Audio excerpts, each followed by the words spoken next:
First of all আলহামদুলিল্লাহ। আর bowling আসলে আমি ধরেন পার্সোনাল কোনো গোল থাকে না, যখন আমি ধরেন মাঠে নামি তখন একটাই চিন্তা থাকে যে আমি কেমনে আমার টিমকে ম্যাচ জিতাবো, উইনিং পারফর্ম করব। তো টিমের জন্য কিছু কন্ট্রিবিউট করতে পারছি, এটা সবচেয়ে আমার কাছে খুশির বিষয়।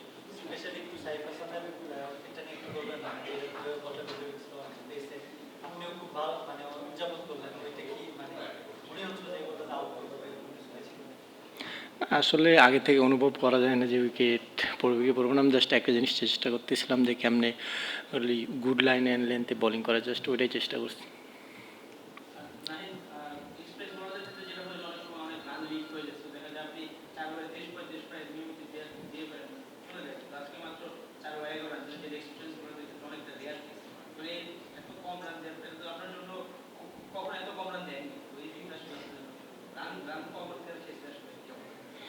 আসলে ধরেন বেশি রান কম রান এই জিনিসটা আমার কাছে ম্যাটার করে না। আমার কাছে ম্যাটার করে যে আমি কেমনে আমার টিমকে টিম উইনিং পারফর্মটা আমি কেমনে দিতে পারতেছি। ধরেন হতে পারে সেটা ধরেন আমি লাস্ট 3 ওভারে 30 রান দিছি, লাস্ট ওভার আমি ধরেন 2টা উইকেট নিয়ে, কিংবা লাস্ট ওভারে আমি 2 রান দিয়ে আমি যদি ধরেন 3 ওভারে 40 রানও দিই, বাট লাস্ট ওভারে ধরেন যদি 7-8 রান লাগে, আমি যদি ম্যাচ জিতাতে পারি ওটাতে আমি হ্যাপি। কারণ আমি এখানে পার্সোনাল গোলভাবে কোনো কিছু দেখি না, আমি দেখি একটা জিনিস যে কেমনে আমি আমার টিমকে উইনিং পারফর্ম দেবো, আর এটা করতে পারলে আমার কাছে অনেক খুশি লাগে।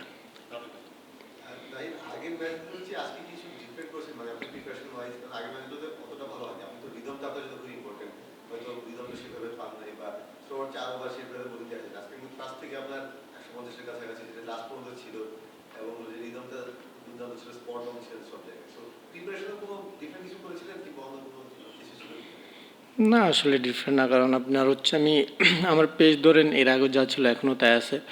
আমি জাস্ট সিলেটের আগে লাস্ট যে কয়েকটা ম্যাচ খেলছি আলহামদুলিল্লাহ ভালো গেছে, এবং আমি কখনো ধরেন পার্সোনাল গোল হিসাবে দেখি না। আমি এর আগে আমার টিম যেটা চাইছে যে আমার মাঠের মধ্যে আমার টিম চাইছে যে না আমার ধরেন ডট বল করতে আমি মোটে করার চেষ্টা করছি, যখন যে আমার টিম চাইছে যে না তুমি উইকেট টেকিং বোলিং করার চেষ্টা করো, রান লিক হলে সমস্যা নাই। তো এখানে আমি জাস্ট একটা জিনিসই চেষ্টা করছি এর আগে যেগুলো করছিলাম, যে কেমনে আমার টিম যেটা চাইতেছে আমি ওই জিনিসটা এক্সিকিউট মাঠের মধ্যে করতে পারতেছি কিনা। তো আমার আজকে টিমের একটাই প্ল্যান ছিল যে না জাস্ট তুমি রান ছাড়া বোলিং করো, এবং যদি উইকেট আসলে অটোমেটিক উইকেট আসবে। তো আমি ওই জিনিসটা জাস্ট এক্সিকিউট করার চেষ্টা করছি মাঠে।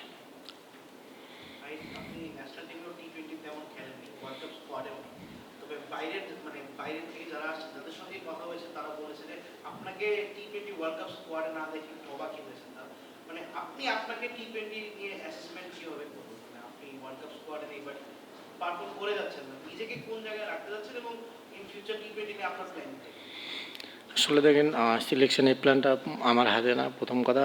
সেকেন্ড কথা হচ্ছে আমার কাজ হচ্ছে একটাই, কেমন আমি পারফর্ম করব। আমি এই জিনিসটাই করে যাচ্ছি, এবং এই জিনিসটা আমি আমি আমি জানি যে আমার যে কোনো সময় ধরেন সুযোগ আসবে, সুযোগ আসলে তখন আমি প্রুভ করব। আমি তো এখন ওয়ার্ল্ড কাপ স্কোয়াডে নাই, এটা নিয়ে আমি কখনোই চিন্তা করি না যে আমি কেন নাই। আমি যখনই আমার ধরেন আমার যদি আমার ভিতরে স্কিল থাকে, যদি আমি যোগ্য হই, অটোমেটিক আমি ওই জায়গাতে যাবো। একদিন পরে হোক 10 দিন পরে হোক, একদিন আমি ওই সেই যোগ্য জায়গাতে যাবো, যদি আমার মধ্যে সেই প্রতিভাটা থাকে।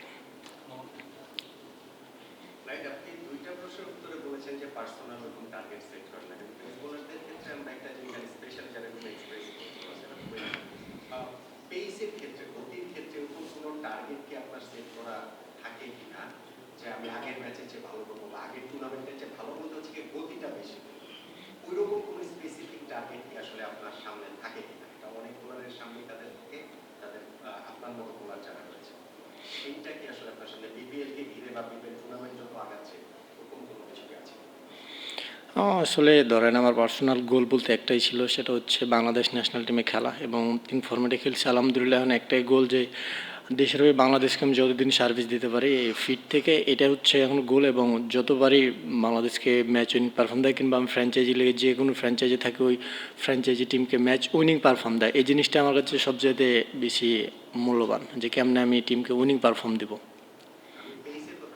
পেস আসলে এই জিনিসটা নিয়ে আমি অত চিন্তা করি না, কারণ এটা কিছুটা গড গিফটেড, এবং আমি কেমনে ডিসিপ্লিনে থাকা যায় ওই জিনিসগুলো সবসময় ট্রাই করি, এবং চেষ্টা করি যে কেমনে আরও স্কিল আপনার ইন্টারন্যাশনাল ক্রিকেটে আমি ধরেন পেস জিনিসটা ঠিক আছে, আপনার ম্যাটার করে, বাট ইন্টারন্যাশনাল ক্রিকেট যেমনি এগিয়ে যাচ্ছে, পেসের সাথে যদি আপনার স্কিল ডেভেলপ না করেন তো ধরেন আপনি বেশি দিন টিকতে পারবেন না।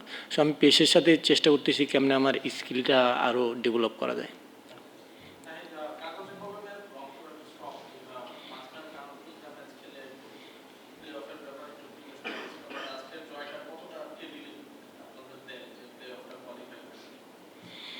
আসলে ধরেন অবশ্যই ধরেন টানা ৩টা ম্যাচ যদি হারেন তো একটু টিমে ধরেন মেন্টালি আপনি অটোমেটিকলি ডাউন হয়, বাট আমাদের সবারই দেখে মনে হচ্ছিলো যে কনফিডেন্স ছিল এবং ওই কনফিডেন্সটা আমরা মাঠে যে সবাই নিজের স্কিলটা এক্সিকিউট করার চেষ্টা করছি।